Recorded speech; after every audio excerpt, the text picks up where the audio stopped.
that sort of scenario-based planning should be a best practice, a fundamental best practice in how companies think about planning. So if you're not doing that today as part of your move to the cloud, you're missing a big opportunity. Well, almost every industry has been shaken up in the past few years, to your point, right? And so what we've noticed specifically with SAP and OneStream customers is that they'll take an annual operating plan where they were doing cost center planning only and lift and shift that to the cloud, no matter what tool they're using in the future, whether it's OneStream or another tool. What are some of the differences that EPM customers are doing and how they're deploying their projects versus just typical AOP cost center planning? You mentioned scenario modeling and the long-range forecast, the what-if analysis. Are there any other offerings within the EPM suite for planning that customers are leveraging? A few major differences.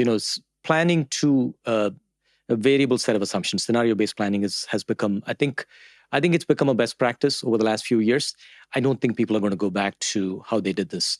I think that's going to stick because, as you know, for years we were evangelizing, scenario-based planning. It did not take off. It took a crisis like what we went through in the last few years for that to stick. But I think it's going to be a best practice going forward.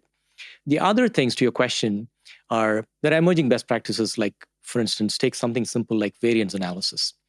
All of us are used to doing, forecast versus actuals or plan versus actuals variance analysis.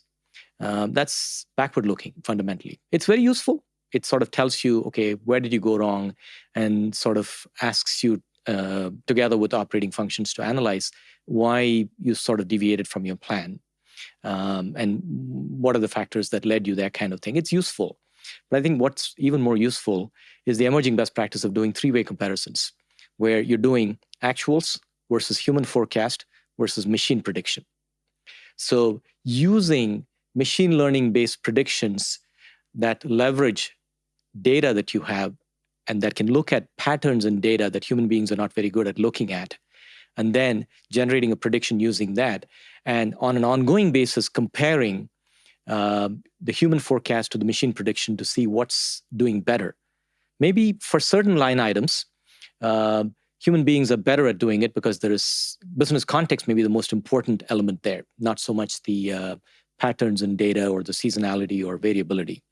But there are a lot of line items, whether it's in your income statement or on your balance sheet, the machine learning algorithms can do a much better job of predicting compared to human beings because they're not subject to biases. They're much better at picking up, hidden sort of patterns in data that human beings are not trained to look at, right?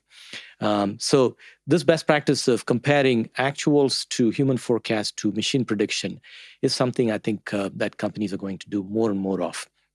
And there are certain line items where they'll automate the forecast using the machine prediction. And there are certain line items where they'll say, you know what, machine does a good job, but I'm going to sort of hybridize this, combine the machine prediction, adjust it with human judgment. And there are certain areas where they'll say, you know what, there's too much business context here. I'm going to let the human beings drive the forecast. So we'll get to that stage. I think that's an emerging best practice that many of our customers are looking into.